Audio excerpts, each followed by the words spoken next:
பாலியல் குற்றவாளிகளுக்கு வக்காலத்து வாங்குற வெக்கமா இல்லை? யாருக்குடா முட்டு கொடுக்குறீங்க? அண்ணாமலையை சீண்டும் சூர்யா. முன்னாள் பாஜக நிர்வாகி திருச்சி சூர்யா சிவா பாஜக தலைவர் அண்ணாமலை தொடர்ந்து விமர்சித்து வருகிறார்.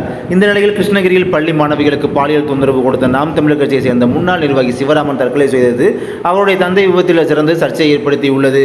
இதுகுறித்து அண்ணாமலை விசாரணை நடத்த வேண்டும் என வலியுறுத்தியிருந்தார். அண்ணாமலையின் இந்த பதிவு கண்டனம் தெரிவித்துள்ள சூர்யா சிவா, முகாமில் 8ஆம் வகுப்பு மாணவிகள் 19 பேர் கலந்து கொண்டனர். அதில் 13 பெண் குழந்தைகள் கொடுத்தது புகார் அடிப்படையில் போக்சோ வழக்கு பதிவு செய்யப்பட்டு பள்ளி நிர்வாகத்தை சேர்ந்த 11 பேர் கைது செய்யப்பட்டுள்ளனர்.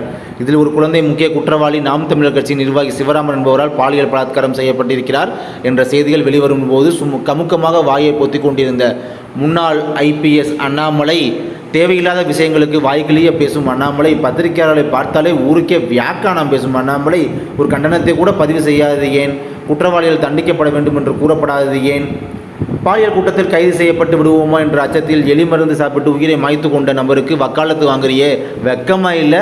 சிவராமனின் தந்தை மதுபோதையில் கீழே விழுந்து விபத்தில் சிக்கிய CCTV காட்சிகள் வெளியாகியுள்ள நிலையில் சிவராமனும் அவரது தந்தை மரணத்தின் ரகசியத்தை வெளிக்கொண்டு வர சிறப்பு புலனாய்வு தேவை என்று சொல்லும் அளவுக்கு அண்ணாமலை மனசு இருத்து போய்விட்டதா, மறுத்து போய்விட்டதா?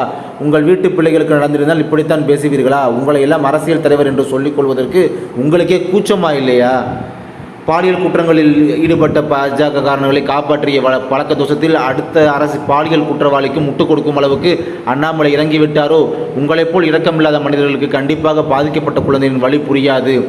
தயவு செய்து நீ நான் IPS படித்தவன் என்று கூறி அந்த 3 எழுத்துக்கு உண்டான மரியாதை கெடுக்காதீர்கள். பெண்களுக்கு ஏதாச்சும் ஒன்று என்றால் கையை வெட்டுவோம், காலை வெட்டுவோம் என்று மேடைகளில் பேசக்கூடிய அண்ணாமலையும் சீமானும் இந்த விஷயத்தில் எப்படி நடந்து கொள்கிறார்கள் என்பதை மக்கள் கவனித்துக் கொண்டுதான் இருக்கிறார்கள். அண்ணாமலை இந்த வக்கிர மனநிலையை பரிசோதிக்க சிறப்பு மருத்துவ குழுவை அமைத்து பரிசோதிப்பது நல்லது என்று அரசாங்கத்தை வேண்டி விரும்பி கேட்டுக்கொள்கிறேன் என்று பதிவிட்டுள்ளார்.